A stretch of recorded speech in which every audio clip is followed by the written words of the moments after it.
Hi to Dorian who is here, and also to anyone who's watching this recording.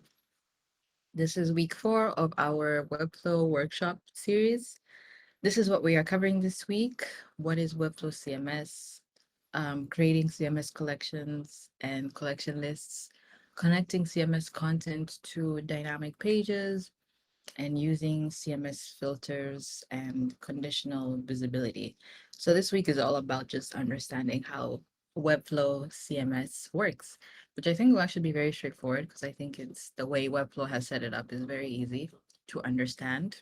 Um, but let me, can I switch my screen? Let me share my screen on Webflow. Um,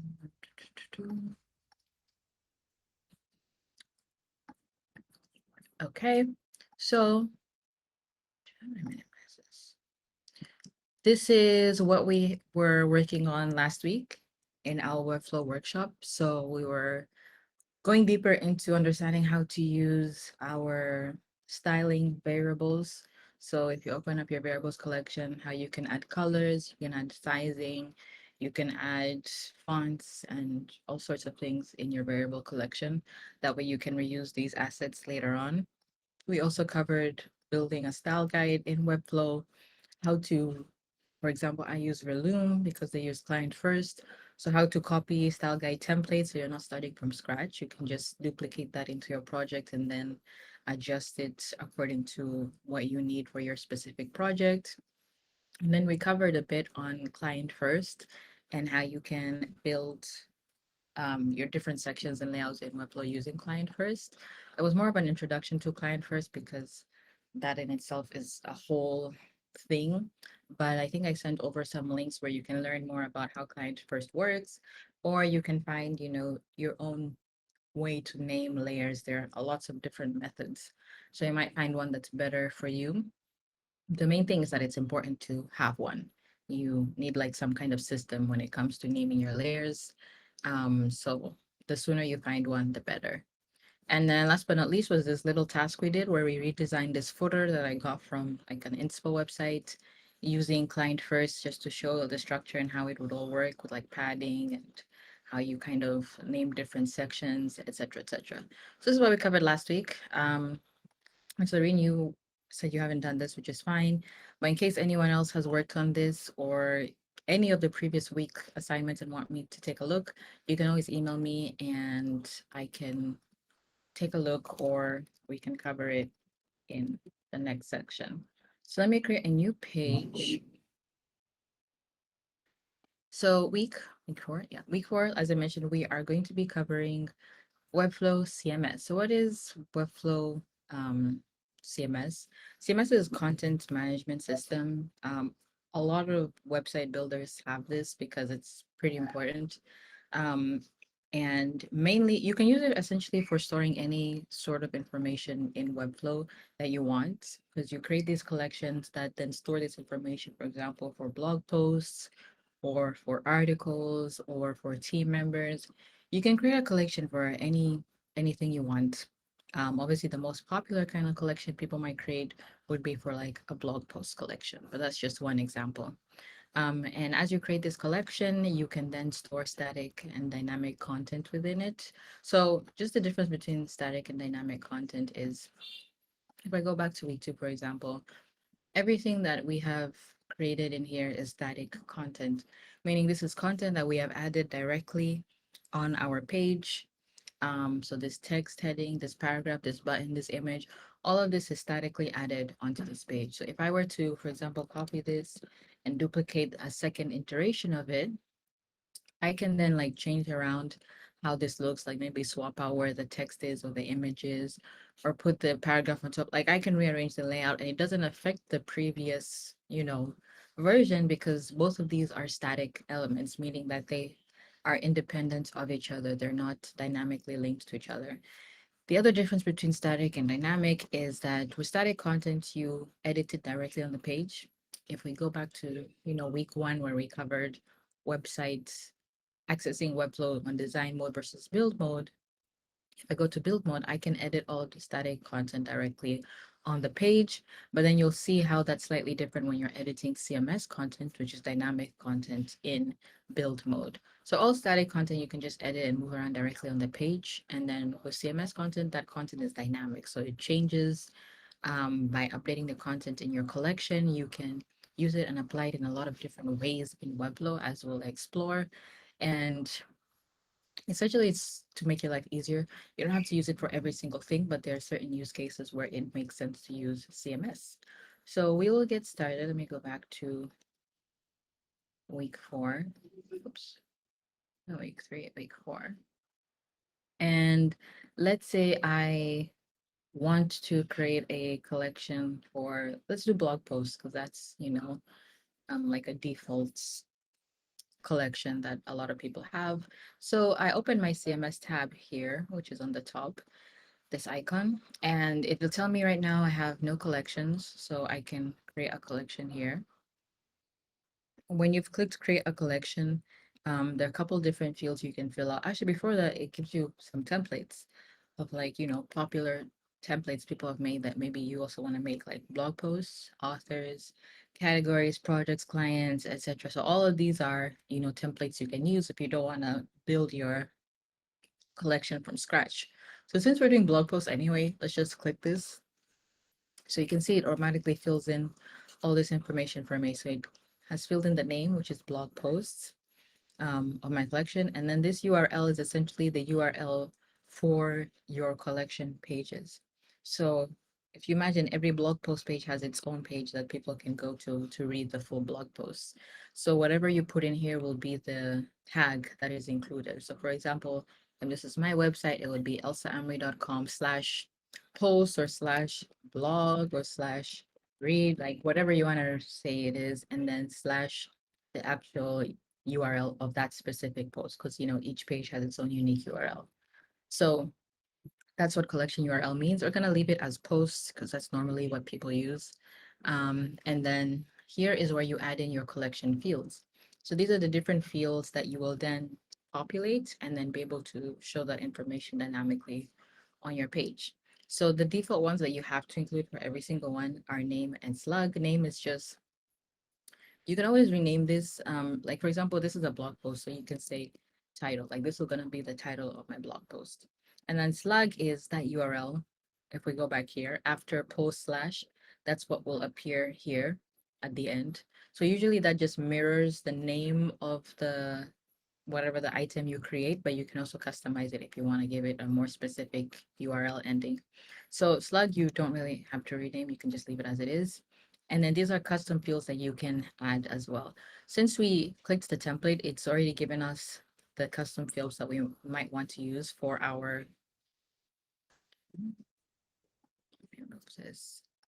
that we might want to use for our collection. So there's post body, which is a rich text element.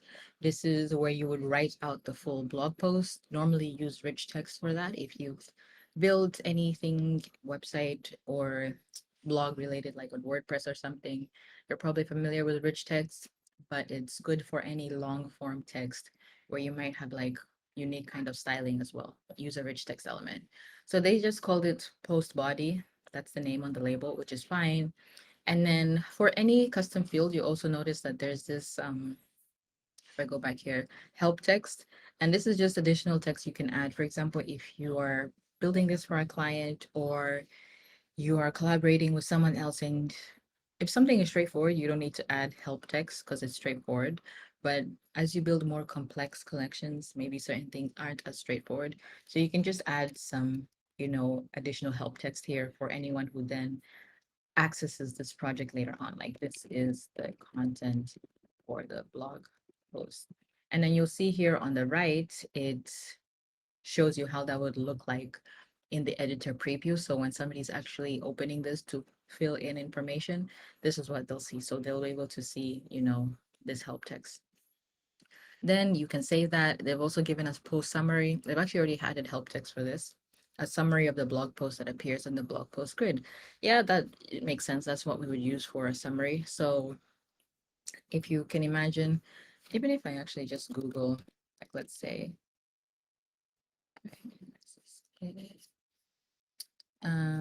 I'm looking for a blog design. Dribble is another really good inspo site that I like to reference a lot. So for example, it's a very simple layout here. We can look at, let's see, like this one. We can see here that in this blog post that I've created, there's like title and whatever author date. And then there's usually like this small, like 1 or 2 lines that are function as like the summary of the post. So somebody can get an understanding of what it's about before they click into it. So that's really what a summary would be for. And then you can also use this for SEO later on. We'll cover that. So they have that there, we'll leave it. And then there's main image, which if we go back to our reference, each blog post has its own image. So that's why they've added the image field here and they called it main image. There's also thumbnail image, which, they provided help text, smaller version of the main image. And this might be if you want to make your website faster. Like if you want the main image to be this high resolution image on the actual page, but then for the thumbnail, so when it's like in this small grid, you don't want it to be that huge. You can also have a separate thumbnail image that you use instead that's a bit smaller in size. So normally I'm like, I don't really need that because I compress my images anyway. So if you don't need it, you can just delete the field and it's gone. They also have this featured switch. So this is a switch field, which is useful in a lot of ways. If you want to only show certain kinds of content, if they have this switch on, or if they have this switch off. In this case, they've added a featured switch, which I'm assuming would be if we want to show specific content in a featured area. Like maybe this is our featured area, and then underneath this, yeah, as they've done here. So this is our featured grid. So it only show blog posts that we are featuring, and then underneath these are just all the regular blog posts. So we can use a switch field, as you'll see later, with conditional filters to show when we want to show specific kinds of posts or not. So I'm going to leave that on because we'll probably use it. And then there's a color field. If you want to show certain kinds of colors for each item, you can add that. Probably, I mean, I guess I could leave it in just to show how that might work, but normally I wouldn't use something like that for a blog post. Down here, you can also see how many fields you have left. So I'm on a agency plan, which means any site I create has a lot of, I can really create anything I want. But if you're starting out on like a starter plan or a free plan, it might have fewer number of fields. So this just tells you how many fields you can add to this location. So I have 60 fields. I've only used 5, so I have a lot more fields I can use. And then if I wanted to add more fields, I can click the add fields button, and then these are all the different kinds of fields I can add. Text, rich text, image, multi-image, video link, etc., etc., etc. So you can always explore all of these. I don't think in today's session we're going to be covering all of them, but you can, as you hover over each one, it'll also tell you, like on the right side, it'll give you more information on what exactly they mean. And then at the bottom here, you can see we have like reference and multi-reference, which we can't click on yet because this field will allow you to reference another collection. But because we only have one collection, we can't reference ourselves, so there's nothing to reference. Hence why this specific button here is not accessible. But we'll go in and we'll see if we can add another collection to show you how reference and multi-reference works later on. But for now, let's just start with these few basic fields. And once we're done, we're gonna just create collection. And now that our creation is collected, we can see it appears here, but it has no items. So CMS items are the items within a collection. So, okay, there you go. So you can go in individually and add, items to your collection. For example, if you already have blog posts written out or, anything of that sort. But sometimes you might create a collection, you don't actually have any content for it yet, but it helps to have something so you can actually build the layout of your collection. So Webflow has a unique thing where it can generate sample items for you. So if I click that, it'll ask you to choose how many items you want generated. Like let's say I want 10 items generated and I want, let's say this is a food blog, right? So blog posts about food. I can just write that. It's almost like AI. I mean, it is AI. It's an AI product. So it's going to use AI to build out these 10 random sample items. Is 10 enough? Yeah, we'll say 10 is enough for now. And then you'll notice that's in beta, just kind of lets you know that it's not like a fully finalized product. So it's not going to be perfect, but for the sake of just having something created that we can play around with, it should be fine. So once I'm done, I'm just going to click generate, and then it doesn't take that long to usually create the items. But while it's creating, I think you can actually, oh, okay, you can't. I thought you could like click out, and you actually have to wait for the items to be generated. So let's just wait a few minutes and see what Webflow comes up with. If you have any questions, feel free to stop me at any time as well to ask. Okay, so now our items are created. You'll see that you can have an option to undo, or if you want to share feedback with Webflow, like maybe you don't like what they did or etc., you can do that. Otherwise, these are all our items. Oh, right.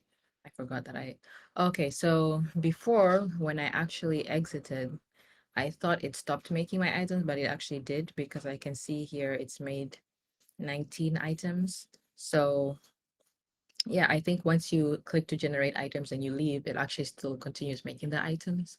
So, I mean, I learned that today, but we'll leave it. We'll work with these 19 items. Now, when you click into any one of them, you'll see based on the fields we created, all of that is filled out. So here's our title, and then this is the slug or the final portion of the URL I was mentioning before. So if somebody were to open this page, this is the URL that they would use. And then this is the actual content of the post. This is the summary. And then this is the main image. And then here is featured. I don't know if they've actually turned featured on for any of them. Oh, they have. For some of them, they have. So it's just randomly featured some accordingly. And then it added like random colors as well, which we may or may not use when we're building this out. So we're not going to tweak anything here because this is just for, you know, to use as a building point. But for example, if I was giving Webflow feedback, I would say these are posts about food, but the content is food related, but for whatever reason, the images aren't, which is a bit weird. So that's probably feedback I would give them. And you can see here the status for the items, they're all queued to publish, which just means the next time you publish your site, these will be published. If you wanted to publish them immediately, you can click on to publish now, but we have to actually publish our site first in order to do that. And we might cover like the different statuses for Webflow items later on. But you can also remove an item from queue, which just saves it as a draft if you don't want it to be published later on. But let's, for now, go back into our CMS and let's actually add in a collection. So this is, we'll present this as our blog post page where we're featuring all our blog posts. So we're going to add a collection list is what it's called. And as soon as you add it, you'll notice that it's given you a few options. So there's source, which basically asks you what do you want to link this to. We only have one collection for now, so we're going to link it to our blog post collection. And then it has a couple of different like layout options, etc. You don't really need to play around with those because we'll adjust them accordingly. But this is now our collection. So now we want to actually style it. So I'm going to go back to week 3. Just going to copy this because I don't want to have to remake the same layout again. I'm just gonna delete that. Okay. So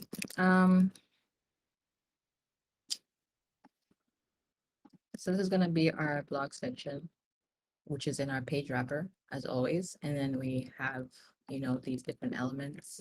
We wanna also make sure this is in a container. Okay. And then now we have our collection. So I think we're going to use this as an inspo of how we want to lay out. So we have our featured posts here, and then at the bottom, we have all our posts. So let's start out by building our featured section. So I'm going to, if you right click any element, you have a couple of different options in Webflow.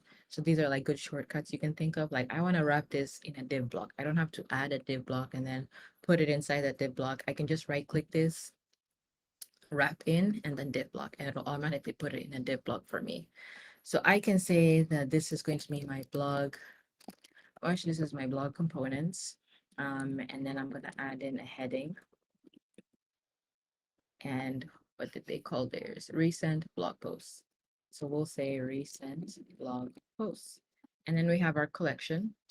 Now our collection list doesn't show anything, so let's build out this grid. So first we'll click into collection item, which is essentially each item in your collection. And we can actually just style it directly, or you can add a div in it. Let's try styling it directly. So we'll and an image field. So this is blog image, and then you add in your actual image in here. So if you want to link anything in your collection to content from your collection, you just select that element, click the settings icon, and then you'll see here there's like this purple icon that you can click, which then allows you to connect this to data in your CMS. So if I want to collect this to main image, for example, it'll do that for me. And because we have 19 posts, it does this for all of my 19 posts. That's why it's all listed out like this. Obviously, we don't want it to be this kind of layout. We want it to be like, let's say for a featured section, we want it to be we'll just do like 2 posts in our featured section. So I'm gonna select our collection list and I'm gonna give it a class of just blog list. And then I'm gonna make it a grid because we want it to be grid format. And we'll leave the spacing as it is, but I don't want it to show all my elements, right? This is just specifically supposed to be for featured posts. Actually here, we can rename this featured post because that makes more sense. So I can select my list and then here under settings, you'll see there's this option for filters when for a collection. I think it only appears, yeah, if you click any of these layers, you'll be able to see these settings. So under filters, I can add a filter and then you can choose how you want to filter according to what? According to the name, according to the, image, according to, whatever. So I want to feature it according to this featured switch. I only want to show posts that have the featured switch turned on. So once that's done, I can select save and you'll see here it filters my content to only show blog posts that have this featured switch turned on. So apparently we have a lot of posts that have featured turned on, but we only want 2. I only want maximum 2 posts with this on. So you can also limit how many CMS items appear in your collection by selecting this. And then you can see here it shows 100. That's like kind of the max, but you can change that to only show 2. So I only want to show 2 blog posts, so I do 2, and that should work out. You can also change where it starts from. So it normally orders elements according to when you created. So it starts from the first element until the last. But if you wanted, for example, wanted to start from the 5th element, you can say start at 5 and you can see it adjust accordingly. So now it's starting from the 5th element. You can also see here there are options for like sorting if you want to change how it's sorted. I think by default, as I mentioned, it's sorted according to when you created it, but you can sort by title, you can sort randomly, you can sort to only show the featured items first. So you can play around with different sorting options. We'll just leave it as it is. Now we'll go in and um, we'll add a place for the title, the summary, and I think that's it really that we want to add for now. So I'll select my blog item and I'll add another field called blog text. And I'll give that, since we already have H2, remember, we don't need 2 H2s. So H1, I mean, so this is going to be H2. But we want to adjust the size because I think the size are equal right now, which isn't what we want. So we can change that to be, I'll use pixels for now. Let's say we want this to be like 24 pixels. And then I can link this to my title as we did the image. I can also adjust this line height because it's a bit weird. And then the next thing I want to add is a paragraph. So we'll add a paragraph and we'll also link this to our post summary. And then I'll actually turn that off. So now we have our featured blog post with our heading and our paragraph. Maybe want to increase the size of this. So we can choose a different sizing, like text size medium maybe, or text size be regular is fine. And then that's our blog post. And maybe I want to increase the spacing here so I can make that 2 rem. So these are our featured blog posts where we have our title, we have our summary. If you wanted to, for example, here they have like authors and dates, you can always go back in and add those elements. And that's, should be fine. There is one field we added for color, just because I wanted to show you how color might work. So for example, here, maybe we want the color to be, um, to appear as like a border on the, I'm trying to think, maybe on the left side of the text. Maybe we want it to be a border, or we can say we want it to be a border on our image.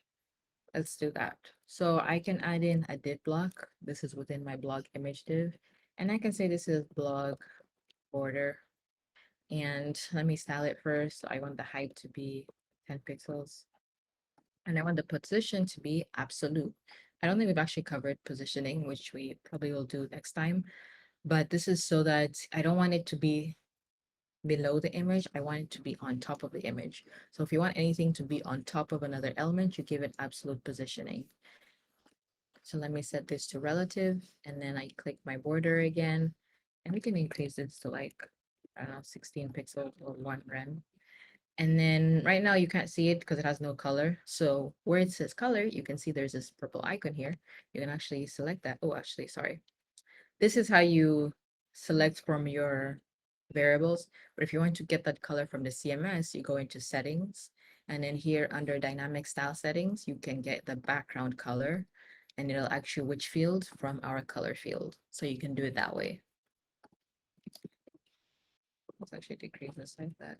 So then it'll get that color from your CMS directly, and then you can use it in different ways. So this is fine for now. I think that works. And then now we want to build out the all blog post section. So this is where all blog posts will be featured. So we can go ahead and I should probably just duplicate this and duplicate this. So this will call all blog posts. And like I said before, this should be H2, but if we want H1 styling, or actually H2 styling is probably fine for this. So we'll call this blog post, and then for this specific list, we want it to be 3 items in like a column, so 3 grid. So we can use the same class and just give it a combo class, call it 3 by 3, just to indicate that it's 3, or you can say 3 column. However you want to differentiate it, and then we'll just add an extra column there so it knows. And then under heading, we'll make this H3. And for H3, we'll make that a bit smaller, like 18 pixels or something. And then for the text, we'll remove that styling because we want the text to be a bit smaller now that this is going to be a 3 column grid.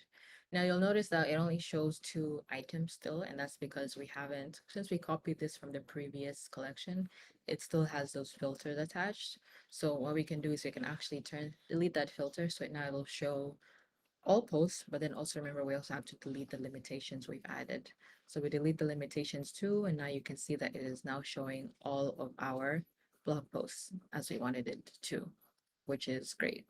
You can also, let's say maybe 3 by 3 seems not enough. Maybe you want to do 4 by 4, 5 by 5, totally up to you how you want to, style these different elements. Now, the last thing is obviously with a blog post, when you click on the post, you want, you know, you would like the user to then navigate to that specific post. The only problem with styling the CMS item is that you cannot link it. It is a default CMS field or CMS asset, but you cannot actually link it anywhere. So normally you would have to insert a link in your post itself. So what I'm going to do is I'm actually going to take these and I'm going to wrap them in a link block, both of them. And I'm going to use the same class name that I had for my CMS item. And then I can actually delete this class from my CMS item. So you don't actually need it there. I just did it there for visual purposes. And then you'll notice it has this weird default link styling that Webflow comes with. So you can just adjust that accordingly. Like I want this to be black and I want to remove the underline. So I click X here. Now that we've added this link, we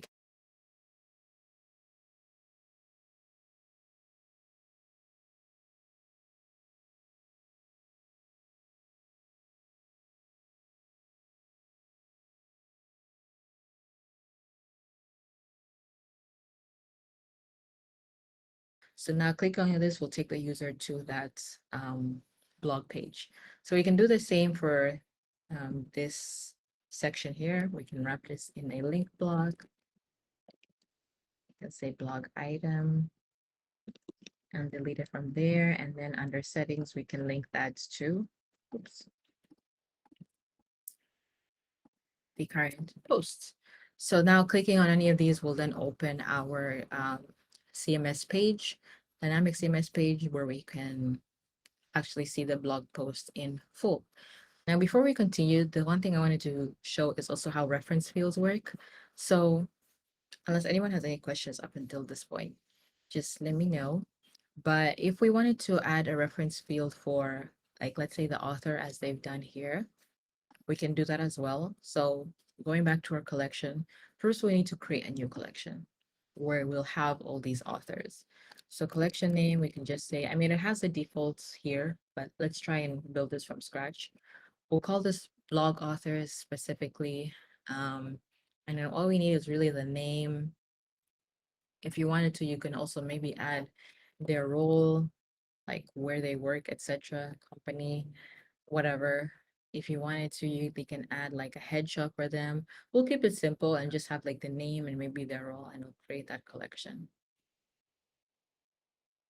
Now this question collected will once again generate sample items. We'll just generate 5, and we'll just say we want blog authors. So we'll let Webflow generate that content for us. And it's created that. You can see here that they've added the names, they've given them their roles, which is great. Perfect. Now we can go back to our blog post CMS, and under settings, we can add in that reference field. You can see now this option is open. So you can either add a single reference field or a multi-reference field. Single reference is if within this collection, you will only reference one item. Like for example, if every blog post only has one author, you only need a single reference field for that. However, if your blog post might have more than one author, like maybe they'll have 2 authors sometimes or 3 authors, that's when you use a multi-reference field.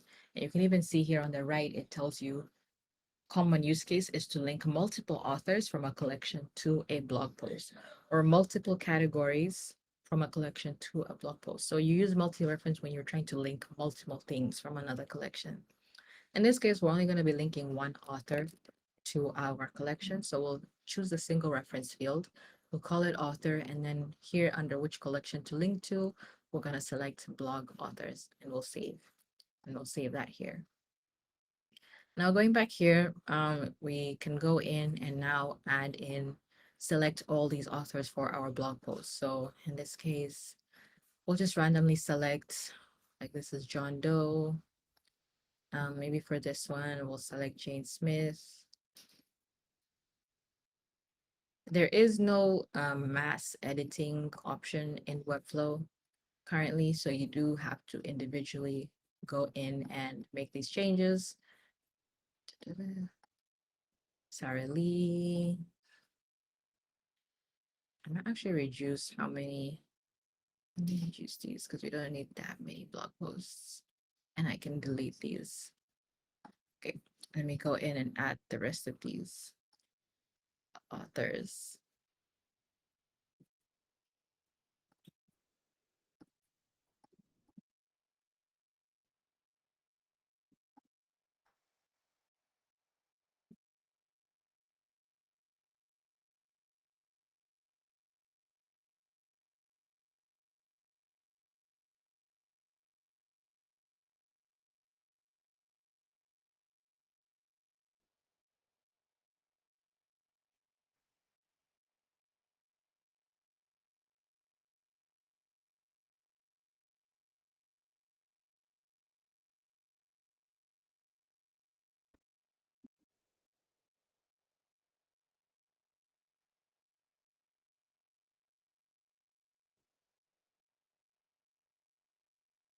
Okay, that was our last one.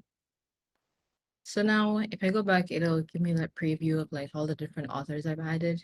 The other thing I forgot to also show is that you can create sample content in Webflow as I've showed through AI, but you can also import content. Like maybe if you already have these blog posts written out, you can actually drag, it has to be a CSV file, which if your file is an Excel file, there's so many online tools you can use to convert to CSV from Excel. So you just drag that in here. and then it'll give you some options of like how you want to populate that content. But if you have any problems with this, you can always ask me. I don't have a sample data sheet I can use here as reference, but you can import, you can also export. Like once we've created this blog post, actually, let me do that. So we've created this, so we can export by just clicking export. Now let's say we'll use that as like the sample data sheet for importing. So if I import this or any file, first it'll ask me, is this the header of my file? Because we've exported from Webflow, yes, this is the header. So like this first row here is our header. Usually that'll be the case, or if you kind of custom created your own file, maybe it's not. But in this case, it is the header. So we select, yes, this is the header, and then we click continue. And then it tells me that there are 13 items in my thing that already exists. So obviously this is like our Webflow. We just downloaded this collection. So it's basically telling me, hey, a lot of these items already exist in your collection. And it's using the item ID field specifically to figure this information out. But I want to show you how the import works. So we'll just say import as new item. And when you click next, it'll then give you a place to map out fields accordingly. So on the left is the content from Excel, and then on the right is how you link it to your collection. So on the left, we have title, and then obviously you wanted to link that to the title field. Slug, we want to link to the slug field. Some of these you cannot import because like there's no way to import them in Webflow. You cannot import collection ID, local ID, item ID created on like this information you cannot import. However, you can, for example, let's say the created on field, you can match that if you had a date field. Let's actually do that. Well, that's not because it'll duplicate those items. But if you had a date field in Webflow and you wanted to match this to that date field, you can do that. We don't have a date field, so we're going to leave it as it is. And then here you have published on, which is empty because we actually haven't published any of our items yet. And then this is post body, which it maps to our body I section. Summary maps to summary, etc. For the switch, it'll also clarify. It wants to make sure it understands the logic you want. So in our Excel spreadsheet, if it says true, it should map to featured. True maps to turned on, false maps to turned off, or you can swap these around. And then there's the color field, which maps to color, and then the author field, which you can actually map to the author reference field. So you can preview all your different items here if you want to see how it looks like. And then when you're ready to import, you can just select import, but we're not going to do that for today. So now that we've added in our authors, let's add in that field in Webflow. So I'll make this a normal field. And under settings, instead of post summary, I can map that to author. You'll see that there's a drop down arrow. Because it's a reference field, it takes in all the information from that collection. So there's name, there's role, there's slug, there's even the dates. So in this case, we just want the name of the author. So we're going to select name, and we can see that that appears here. And maybe we want to make that like a different color, like alternate. Let's say alternate is like grayish. So I want our authors to appear in gray, and so that's how they appear. Now we can just copy this and also add it to our secondary location too. So that way that'll also appear here. But we also want to make this text smaller because we want it to be, actually we'll leave it as it is for now. So now you can see that our authors are added within our collection.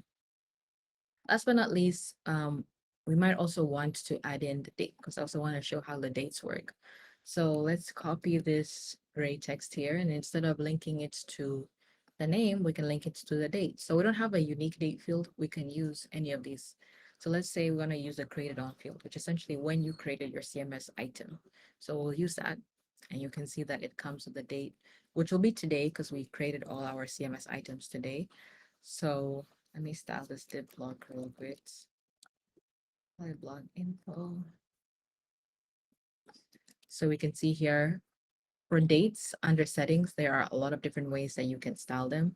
If you click the gear icon, we can see right now the format is month, day, year, but there's so many formats you can do. You can include time, you can change how the date appears, like if you want to, so you can explore all of these different options here. It allows you to really customize how your dates appear. I think I want my date to look like this, so I'm just gonna do that. And then I'm gonna copy this and paste it here. and delete this. So now they should all have my author and my date. So this is how you can create CMS collections within static pages on Webflow. This is just a normal static page in our Webflow project, but we also have CMS collection pages. So anytime you create a collection, it comes with its own collection page. So in the case of the blog post, this is the page that would appear when you actually click on a post. This is the page that you'd be working with. So if I go back to my week 4 page, I just want to copy this layout, and then I go back to my blog post page, and let me paste this. So da, da, da, here, I'm going to let me just create a random, let me hide this for now. And let me create this random design for this page. So for example, this H1 heading, I wanted to link it to the title of my blog post. The other thing I forgot to mention is that on the actual CMS page, you'll notice you don't need to add a collection to link information. Because this is the actual CMS page, you can just add in any element and automatically it allow you to link that content to the CMS. Whereas on static pages, you have to add a collection first in order to then link content to the CMS. So that's a difference that you want to make sure you remember. I'm going to copy some of the items we had already made before, like the image. So etc. And we'll say, for example, this image is huge. Maybe you want to make it smaller. But remember, we're also using this image actually on all our pages when we want to dictate the size of the image.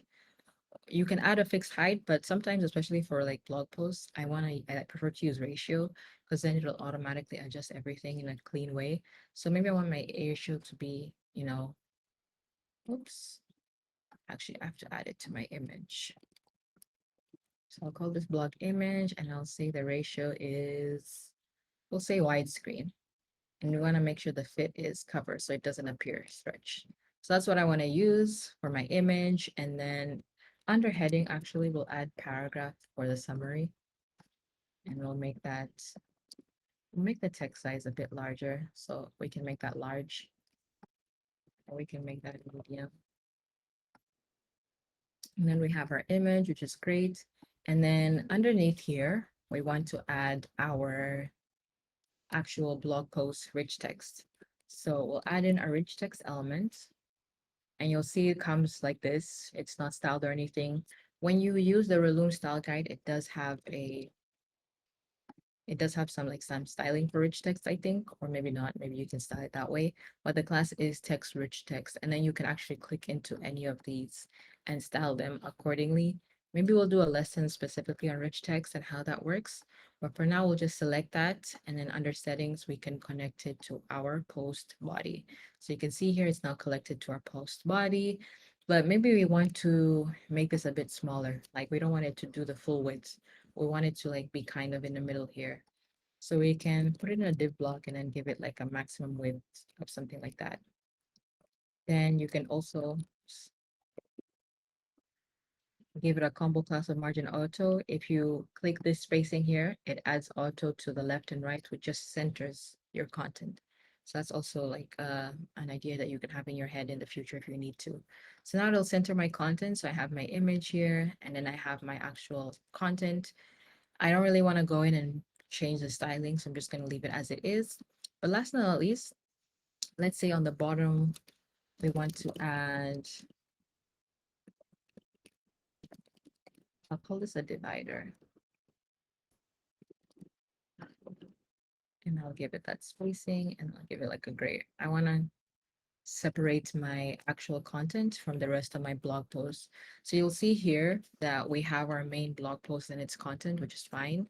And then here we have our remaining blog posts. Because as you know, on a blog post page, normally at the end, you can view more blog posts. So we want to also have that effect here. So I'm going to, right now it's showing all my posts, which isn't really what I want. I want to show maximum 3. So I can go into my settings and I can add that limit to only show 3 blog posts, but I can also filter because right now you can't tell here, but it's possible that it might actually show the post that I'm already on. Like right now I'm on this post sustainable eating practices, but I want to make sure that doesn't appear in this grid. It shouldn't show the post that I'm currently viewing. So under filters, sorry, if you click this, there is an option here called blog post, because this is our blog post collection. And it's basically saying you want to add this filter so it only shows posts that are right now it's set to is the current blog post. So if I save it, it'll only show the post that I'm currently viewing. But I want it to show every other post except the one that I'm currently viewing.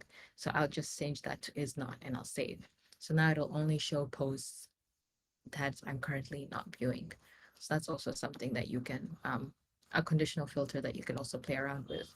And then just like that, we have our really simple blog post created with our content. And then we have a place here where we can preview more blog posts.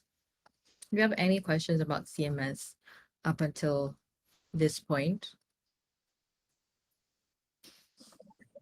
No, I think you've addressed most of the part. I was just concerned about importing those, like the dynamic content using CSV Mm-hmm. format. I think I'll Mm, try it out. Then if I yeah, encounter any challenge, I'll reach out. Yeah. yeah, no worries. Just try it out, and then you have any problems, just let me know. Um, but yeah, the easiest way to practice is just to try it. If I had a sample one, I would. Well, all my sample ones are actually client work, so I can't show them. But try it out, and then let me know if you have questions. Any other questions?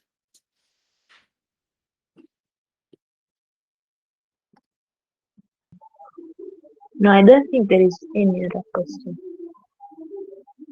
Okay, if there are no other questions, then let me go back to. So we covered what is CMS, creating CMS collections and collection lists, connecting CMS content to dynamic pages, using CMS filters and conditional visibility. Uh-huh. Okay. That last part is the only thing that I think I have not covered yet. So, for example, conditional visibility is the one thing that I haven't covered. So we covered how to filter content. You select your, well, in this case, you would go to your collection list and you can filter accordingly. But there's also conditional visibility, which basically is how you dictate whether content is shown according to certain fields in your CMS.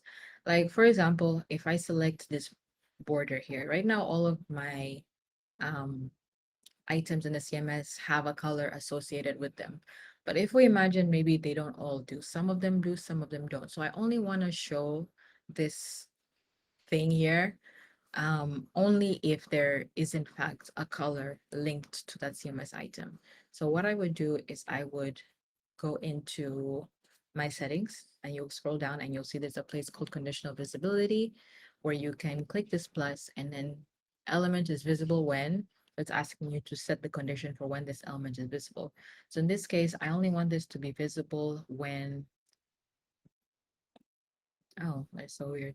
Okay, so there's certain fields in the CMS that you actually can't use in conditional visibility. So one of them is apparently color, which is great. So let's say,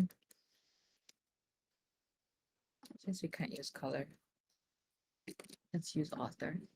So let's say, let me use this author field. So I only want this to be, or maybe I only want this info section. So this whole div block with my author and my dates to be visible when there's actually an author linked to this item. So I can go into my condition and then here where it says title, instead I can select here author. So I only want this to be visible when author. So there are a couple of options. So you can set it to be visible only when the author equals a certain, author. Or in my case, I only want it to be visible when there's an actual author set with that CMS item. So instead of equals, I can just choose is set. So if the author is set in the CMS, then this whole div block will appear. If there is no author set, then this div block will not appear. And then I click save. And I notice it'll turn this div block purple because it has conditional visibility assigned to it. So in this case, obviously we already have an author, so it's gonna appear. But let's say an easy way to also edit your CMS, you can actually edit directly on the page. And then you can also click this icon here to open up the CMS content for the page you're on. So if I go here and I actually remove the author, so I don't, just to see how the conditional visibility will work, and I click save changes, now you'll notice it disappears because we removed the author. Therefore, According to our conditional visibility, the author that div blog will not appear anymore. But if I were to go to another blog post like this one, you'll see that it does appear because we have an author linked. So that's how conditional visibility works. You can use it in a lot of different ways, but it allows you to dictate whether you want certain sections to appear or not according to, whatever filters you have set. And there are a lot of different filters. It's just some of them you can't use. For example, color. What else?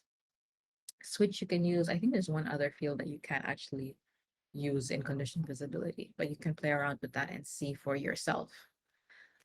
Any other questions before we finish off? That was the final thing that I forgot to mention. No questions from my hand. Okay, great. So actually,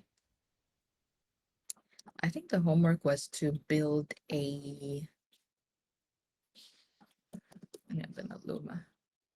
build a CMS thing, if I'm correct, but I forgot. So let me actually open up Luma and see.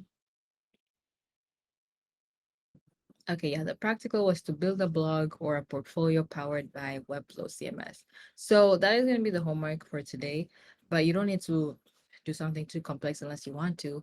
Really just create a static page, so a normal page in your Webflow where you can feature content from your CMS, like in this case, this CMS page, which I'll share, and then also add some styling to the CMS collection page itself. So in this case, this is how I styled my blog post page. So design both of those pages. Or if you're doing a portfolio, you can maybe use something for like your projects. Doesn't have to be blog posts, it can be whatever CMS collection you want to play around with. So that will be the homework for this time. And if you have any questions, you can still let me know by email or WhatsApp and I can help. Otherwise, let me stop recording